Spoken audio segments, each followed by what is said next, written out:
directed everything from what she had on to the lighting in the room to how she was supposed to interact with the person that she was having sex with. He had everything to do with what she was wearing. She said she would buy outfits from sex shops and see which one he wanted her to wear. And then inside the actual hotel rooms, their apartments where the freak-offs took place. What is a freak-off?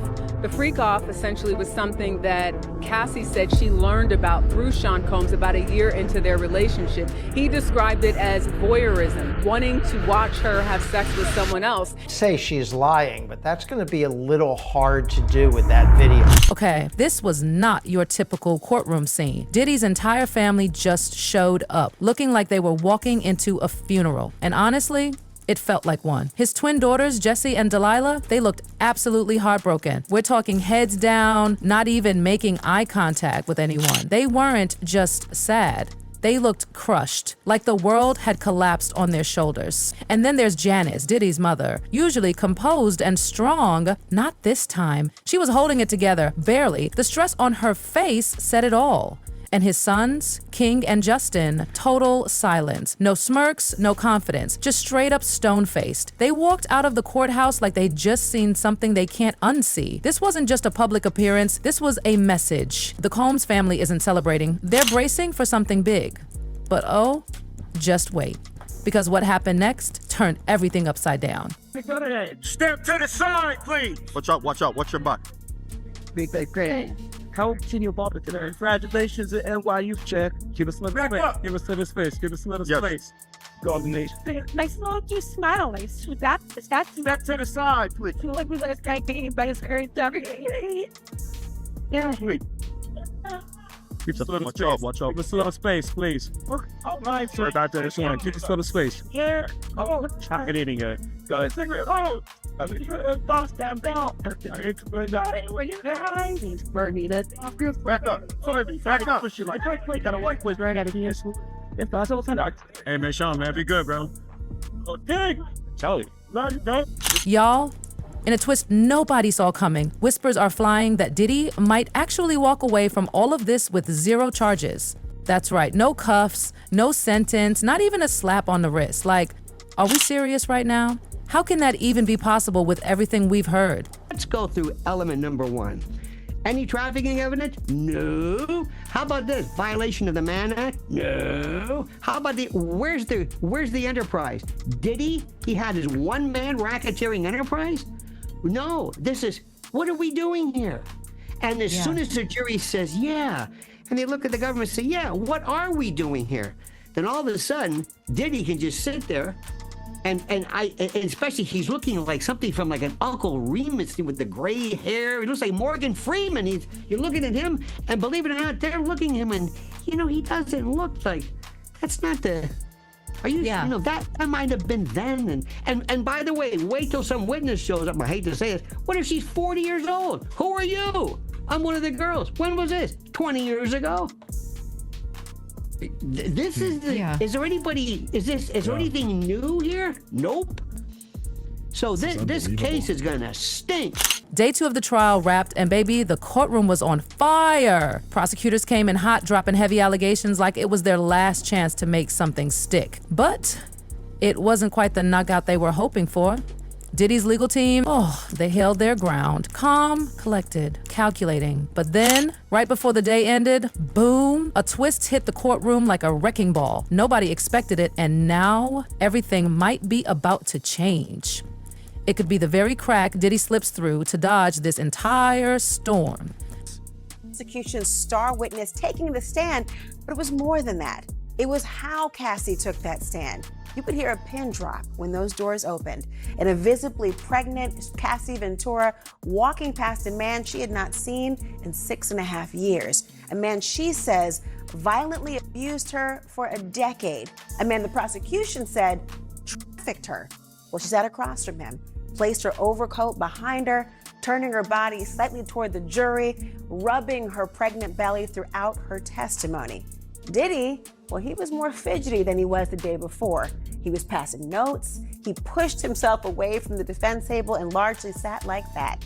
They never seemed to make eye contact with one another, not even after she was crying about having loved him once and planning and participating in these freak-off sex parties because she feared him and she wanted to make him happy, but feeling worthless, feeling disgusting, because she didn't want to do it.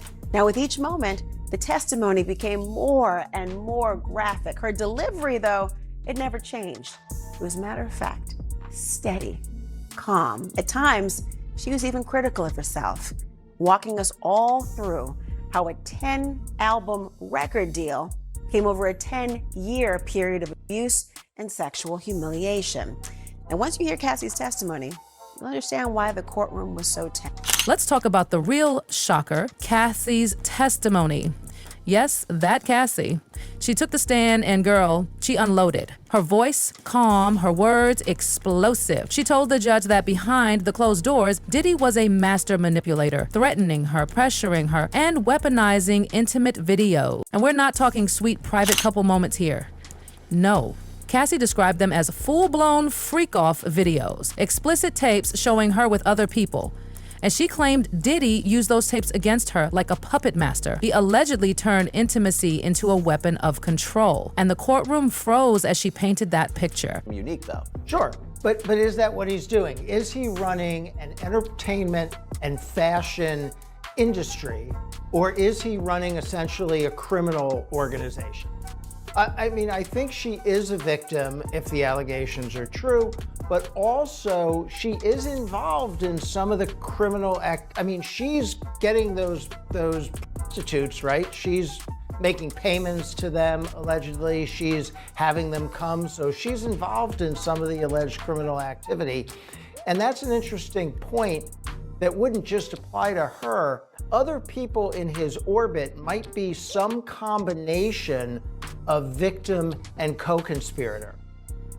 This angle is huge because prosecutors are trying to prove Diddy coerced Cassie. And let's be real, when someone allegedly says, do what I say or ruin your life with this video, that's coercion with a capital C. But here's the issue. Cassie didn't say those exact words came out of his mouth. She didn't say he told me to do this or he leaked the tape. And that gap, it's everything in court. That's the only thing holding the prosecution back from calling this an open and shut win. But even without that one clear sentence, the whole courtroom can feel it. The threat was there. And the worst part, Diddy's been accused of playing this same twisted game before. Remember Kim Porter? She reportedly had plans to expose Diddy.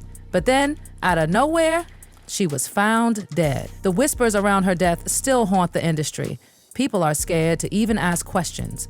And now that Cassie's speaking up, with eerily similar claims, it's starting to feel like more than a coincidence. It's starting to feel like a pattern. That just don't sound right, bro. That don't sound right at all. So you feel the same way about her death being suspect? I don't think nobody in America thinks it's nothing suspicious about Kim's death, bro. If you are rich like that, you could, Kim had, I think a net worth of like, what, 12 million a year or something like that? Kim could have called any doctor to come over and look at her. If she was that bad, she could have called an ambulance or something like that. Everything is suspicious about her death, bro. And I don't think an autopsy was done on her. And if it was a half job. Cassie didn't stop there. Oh no, she dug deeper into her trauma and told the court just how dark those freak-offs really got. She said it wasn't consensual, it wasn't exciting, it wasn't even tolerable. It was forced, humiliating, degrading. She felt trapped. She spoke so softly, like she was still afraid, still carrying the fear of what Diddy might do even now. She said she never wanted to be in those situations. She was scared to speak up, scared to make a scene. It's like she was still walking on eggshells, even in front of the judge. But here's the legal twist, and it's important. Feelings aren't enough. Courts need concrete words, evidence, exact phrases. The jury has to hear what Diddy said or did that made Cassie feel so powerless. Otherwise, it stays murky. Still, anyone with a soul could feel it. That wasn't a woman making up a story. That was a woman reliving trauma. Harvey Levin and TMZ notwithstanding, and I have nothing against Harvey. He's into the salacious. Yeah, the salacious side of it. Yeah, exactly. And yeah, a lot of traffic on TikTok. People like, ooh, he did this, he did. Yeah, right? But that's not against the law. Read Kafka. Do you want to be charged with nothing and put to death? You know, like the government's got to bring the goods. And we all have to root for the government to give it their best. And if they don't have anything, then we can't live in a Kafka-esque. Diddy maintains his innocence against all charges brought against him. Cassie, the prosecution's key witness in the case against the embattled mogul. The defense acknowledged that the videos of alleged freak-offs will be shown, but that those videos, they said, didn't come from the government's investigation so much as it came directly from Cassie's phone. But they were essentially trying to raise doubt about why did she hold on to these videos, and again making this argument that this case is about love and infidelity and money. But the prosecution is saying, no, you will hear from witnesses that will tell you that they were abused, they were kicked, they were punched, they were coerced to taking drugs and to performing sex acts. So this is only the beginning. The 38-year-old singer said to get emotional on the stand as the prosecution brought up this disturbing security footage CNN uncovered of Diddy beating Cassie in a hotel. Many people have seen that 2016 video of Sean Combs assaulting his then girlfriend, Cassie Ventura. And the defense said, listen, what you witnessed was wrong. It was inhumane. It was horrible. But that was domestic violence. And they said that is not criminal enterprise. That is not racketeering. But both sides sort of making those compelling arguments and opening statements that for the prosecution, that he is guilty, for the defense obviously saying that he's not guilty of these crimes that he's alleged to have committed. Then things got graphic. Trigger warning ahead. Cassie told the court that during these freak-off sessions, Diddy, or the people he allegedly instructed, urinated on her. Yes, you read that right. She didn't ask for it. She didn't consent. And when the prosecutor asked her if she wanted it, she said without hesitation, no, it was disgusting. I choked. I didn't want anyone to do that. And when they asked why she didn't say no out loud, she said something that hit like a gut punch. She thought her reaction should have been enough. She said her body language, her discomfort, her gagging, anyone with eyes should have known. But legally, that's a nightmare. Diddy's defense is gonna jump on that hard. They'll say, she didn't say stop. She didn't scream. She didn't fight back. And sadly, the law demands clarity, proof of force, or explicit objection. So even though the audience sat there stunned, disgusted, shaken, the case still landed in a legal gray zone. And trust me, Diddy's team is going to use every inch of that gray to build a wall of doubt. If she's naming names like David James or Christina Courtroom, do they have to testify, you think? I don't think they have to testify, but I wouldn't be surprised if they did. I would think this is all planned out, that she's going to indicate some people and then the prosecution is going to bring them in later in the trial to verify, right? One thing you really want to do with a witness like this, the defense is going to say that she's embellishing. They might say she's lying, but that's going to be a little hard to do with that video, right? They can't just say she's a liar, but they're going to say she's exaggerating, she's embellishing, they're painting it a certain way because of the case. So you have to bring in these corroborating witnesses and whatever other corroborating evidence you have to verify what it is she's saying. So it would be very useful, for example, if she says, yes, David James came around to check on me on behalf of Mr. Combs, and then David James takes the stand and says, yes, I did that. Yeah. That would be helpful. Now let's get into the jury's mindset, and it's a wild place to be right now. Some of them are probably thinking, come on, it's obvious she didn't want this. You could practically see the pain on her face as she described choking. Nobody sits through that willingly. But the other half, the legal minds, they're waiting for solid proof, not feelings, not reactions. They want to hear the threat, see the evidence, and draw the straight line. And without that, we're left with vibes and horror stories, but not convictions. This divide, it could make or break this case. Cassie's husband, Alex Fine, stepping out in support against the defense's wishes. The judge ruling he'll have to leave should an alleged 2018 Cassie accuses Diddy of comes up, after Diddy's lawyers noted they may call him as a witness, claiming he sent the rapper a threatening text over the alleged incident. We know that according to previous hearings, she could be on that stand for 2 to 3 days. And at some point in time, she actually had said that she looked forward to the freak-offs. Why did Cassie express looking forward to these said freak-offs? When the prosecution asked her, was there ever a time that you enjoyed the freak-offs? This is when Cassie got choked up and she said, I did, but only because I got to spend one-on-one time with Combs and I really did love him. And that is speaking to the psychological abuse in addition to the physical abuse that she potentially experienced. The jury. And just when you thought it couldn't get darker, Cassie laid down another gut-wrenching bombshell. She told the jury that Diddy beat her. Not just a slap. We're talking brutal enough that she had to hide in a hotel for a full week just to let the bruises fade. Let that sink in. A week, not a couple of days. A full 7 days of pain, fear, and silence. And if you think this is just her word, oh no, there's a video. A brutal, hard-to-watch video of Diddy attacking her. And that's not rumor, that's fact. Even Diddy's own legal team had to admit the video was real, that the violence happened. But here's the legal chess move. This trial isn't even about domestic violence. That's not what he's being charged with. Nope, the case is centered around coercion and trafficking. So now Diddy's team is spinning the abuse as mutual. They're dragging up old stories, trying to paint Cassie as aggressive too, especially when she was allegedly under the influence. Classic defense move. Muddy the water, create chaos, make it messy enough that no one can tell what's real anymore. And while they do that, the prosecution is making a bold play. They want the jury to see one of those freak-off videos, the actual tape, the one Cassie says Diddy used to threaten her, the one that could prove everything she's saying. But Diddy's legal team, they're losing their minds trying to block it. They're begging the judge to keep it sealed, to stop the media, the jury, the public from ever laying eyes on it. Now, the big question, will the judge allow it? Will it be shown privately? Will the jury get a glimpse of what Cassie's been screaming about?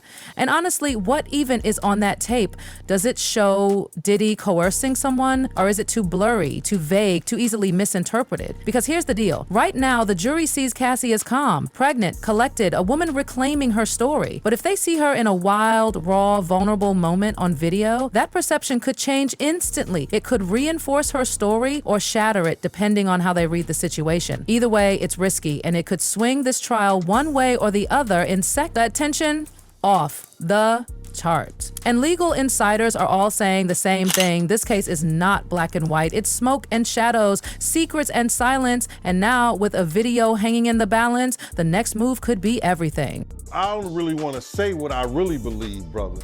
Because, you know, what I really believe is that they might got into a little spat, a little fight, something went down, and Puff did that play fighting stuff that he always do, and that pillow fighting stuff, and probably smothered her. But I wouldn't say that on the air. I wouldn't let people know that he probably smothered her to death, and because she had a bad cold or she felt some kind of way that she died doing them having that play fight with the pillow fights and everything and smothered her. But I'm not gonna say nothing like that on the program because I don't wanna get myself in trouble. As far as saying that with him and say, oh, he said this and he said that. Nah, I'm just being facetious. I'm just being sarcastic that if, you know, in those type of realms and those type of things, because I'm never gonna say that he probably smothered her to death. I wouldn't do that. You know what I mean? But just when you thought that was the peak, things took a truly haunting turn. Because now, people are drawing serious, scary parallels between what Cassie's describing and what others have said about Diddy's treatment of Kim Porter. Yeah, her name came up again on day 2. In court, the pattern is starting to form, and it's not looking good. Think about it. Both women allegedly knew too much. Both reportedly wanted to speak out. Both were allegedly controlled in terrifying ways. And one of them, Kim, she never got the chance to tell her story. She's gone. So now, with Cassie on the stand, it feels like echoes of Kim's pain are rising through the courtroom. Like Cassie's not just fighting for herself, but for every woman who never got to finish her story. Have a funeral, put in a gold casket. It takes, what, 2 months to get those gold caskets, had it within a week? Or you're a millionaire, I guess you can. You're a multi-millionaire, you can get it that quick. then had somebody at the funeral home, had a bodyguard at the funeral home watching the dead body for 24 hours up until the funeral. Wow, I ain't know that. That's my first time hearing about that. But for the people that's not familiar with Diddy and Kim Porter relationship, can you let the people know a little bit about their relationship? Well, Kim was very spoiled. Kim, Misha, Sarah Chapman, and Tanisha. Not so more Misha, but it was Tanisha, Sarah Chapman, and Kim. They were all good friends. Puff and Misha was together first. Over there uptown and everything like that. So where does all this leave us? Well, the prosecution definitely landed some powerful hits. Cassie's testimony, the emotional fallout, the looming video. It's all painting a chilling picture. But let's be real. This case? Solid, clean-cut, undeniable proof. That's what the jury needs. Not just emotion, not just vibes, not just trauma. The question now is, do Diddy's influence, the alleged blackmail, and Cassie's visible fear add up to a criminal act? Did he cross that legal line? Or did he walk it so carefully that nothing can actually stick? That's what the jury has to figure out. That's what the world is watching for. And honestly, anything could happen next. This trial still has layers to peel. Witnesses could flip, evidence could emerge, that video might drop like a nuke. Or maybe Diddy walks. Whatever happens, we'll be right here covering every wild twist, every tearful testimony, every legal maneuver. So if you've been watching this saga unfold, don't blink, because this isn't just a trial, it's a battle for truth. In a clash of power and fear, fame and manipulation. Make sure to like, subscribe, drop your thoughts in the comments, and tell us what you believe. Do you think Diddy will walk free? Or is there something far darker still hiding beneath the surface? We'll see you on the next one.